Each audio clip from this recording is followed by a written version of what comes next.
Hello everyone, and this is my review for TNA Impact Wrestling on March 22nd, 2016. And well, my first glance of this episode, I will say my first go through because I only watched it once. But like at first, I thought, it's like, okay, they're going for overly complicated storyline for just this single episode.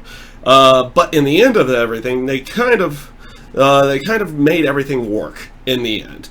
You had some subtle small points, and I'll get into the main storylines a little bit later. But towards the more subtle and more smaller areas, you had the Eddie Edwards versus Decay match, and it being Crazy Steve, and it was again a no disqualification match. I wish they wouldn't do so many of these, but you know, Decay kind of falls in that no disqualification sector. The match with him and Crazy Steve I thought was pretty good. The backstage promo with Decay I thought was also pretty well done. I like what they're doing with them. They do a relatively decent job with those guys, and I like the fact that they keep them going. Now that they've pretty much done a lot with Decay.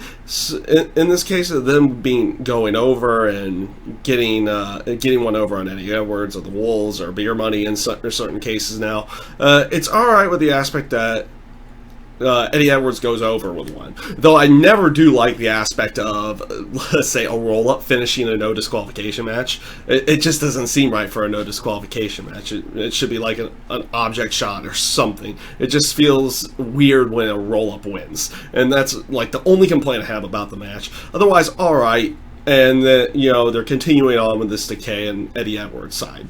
So we'll see where they end up going with all that here in the very near future.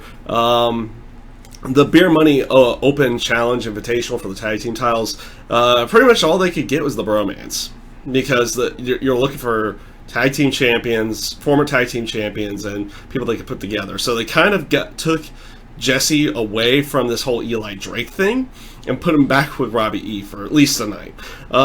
Nothing special here. The match was alright, but in the end, unless they're making it as a full-on bromance return, I don't see where they're exactly going here, and what does this mean for the whole Jesse Goddard and Eli Drake side of everything. You also had Grado backstage with Muhammad Ashira saying, I was like, oh, we're going to have a party for the fact that he got his contract back. And you had little snidbits here and there, and it really wasn't all too much in the end, but you had these small little touches saying, oh, this is going to happen for next week's show, next week's show, next week's show. So they're putting stuff in there in the aspect of what's going to happen next week, as well as doing what they needed for this week as well. And well, with this week, the two main storylines, and I'll go ahead and say these are the two main storylines.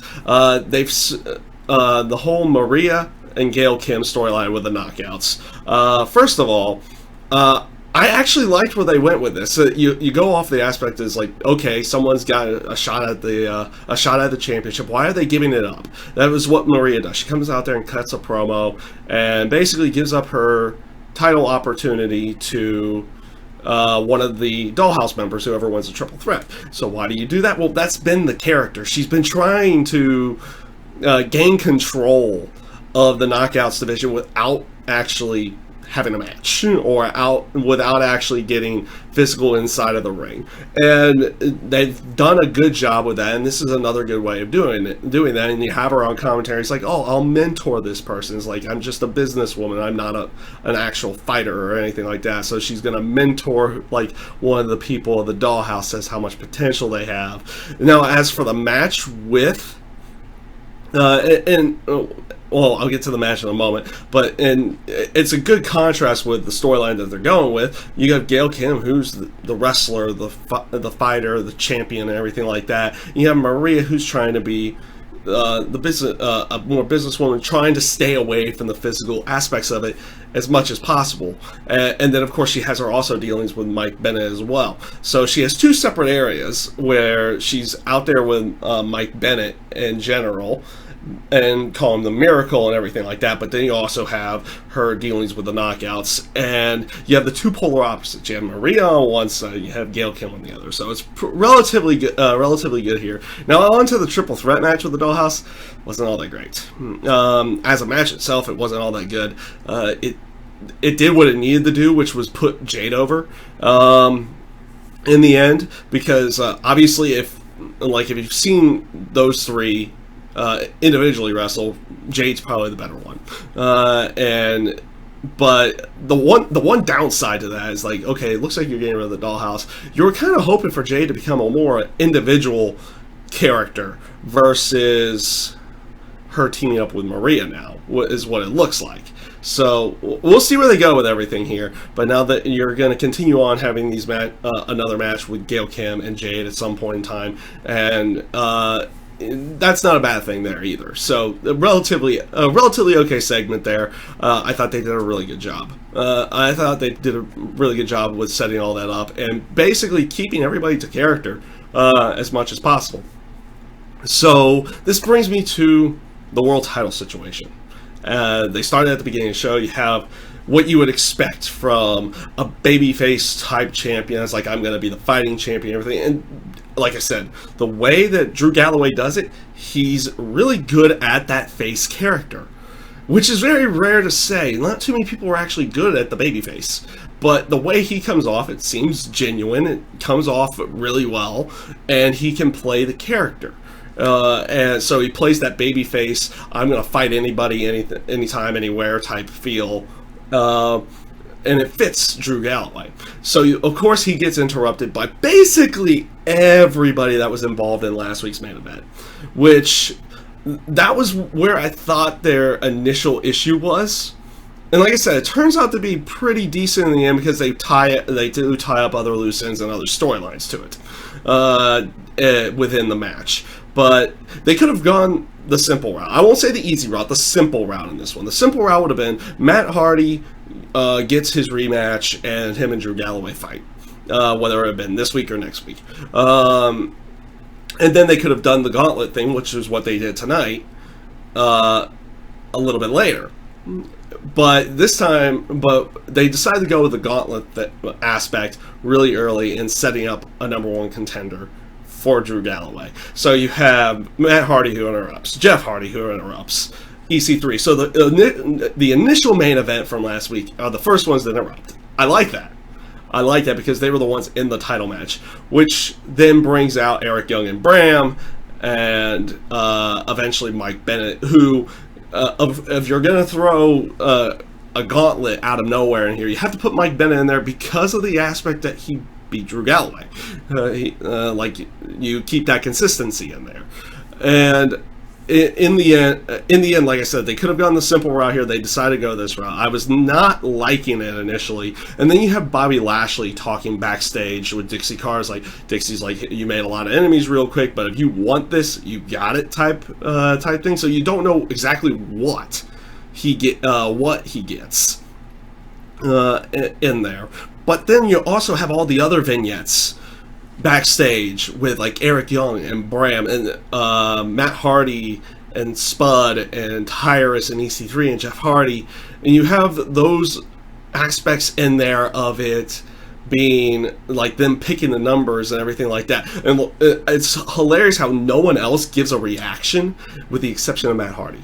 Matt, like, the whole aspect of this was like everybody's kind of like, okay, I got this, cuts their promo, making themselves overly confident, and then you see Matt Hardy pick his number and he's like looking in absolute disgust of what he got, and then when Spud picks his number, he quickly switches with Spud, and it's like, look at me, I got a great number.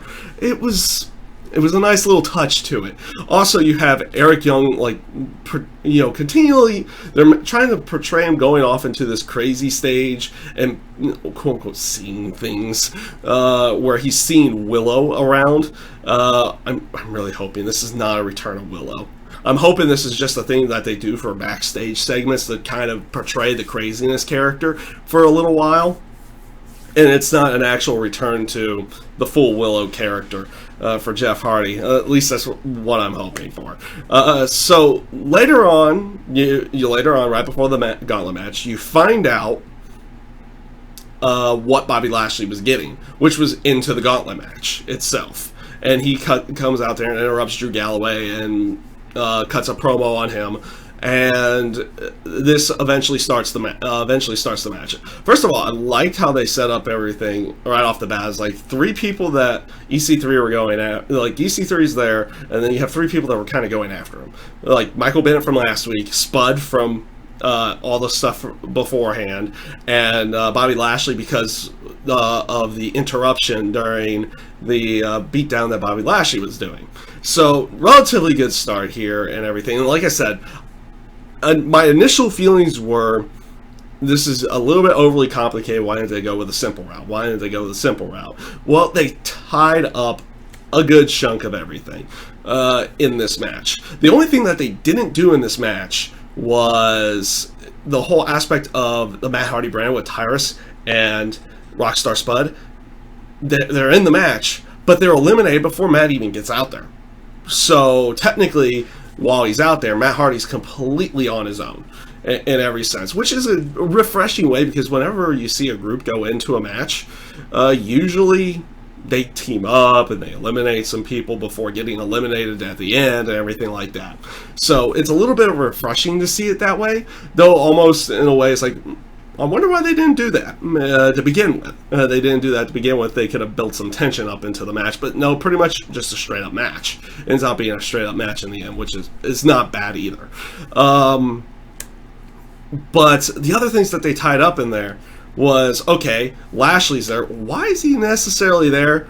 But they used it as a way to further him and the Pope, because and they had been talking about it the entire night too, like, you know, Josh Matthews thanking Pope for taking one for him and everything like that, and then Pope goes in there and eliminates Bobby Lashley and gets him out of the match, and basically furthering on that feud there. So it looks like Pope's going to be getting back into the ring relatively soon. Okay, that's all good and dandy. And then you have the way that EC3 eliminates Michael Bennett, but how EC3 gets eliminated because Michael Bennett's holding his arm down and everything like that. So you got that continuation, which left it with Matt and Jeff. The aspect of it being Jeff Hardy winning, I'm not a big fan of face versus face unless it's been built up for a while, like the way they built up the best example is the way they built up Austin Rock. It was quote unquote until the turn in the match, it was babyface versus babyface, and how they built it up I felt was, okay, that warrants a babyface versus babyface thing. This one has like 1 week of build up. You don't get much with it.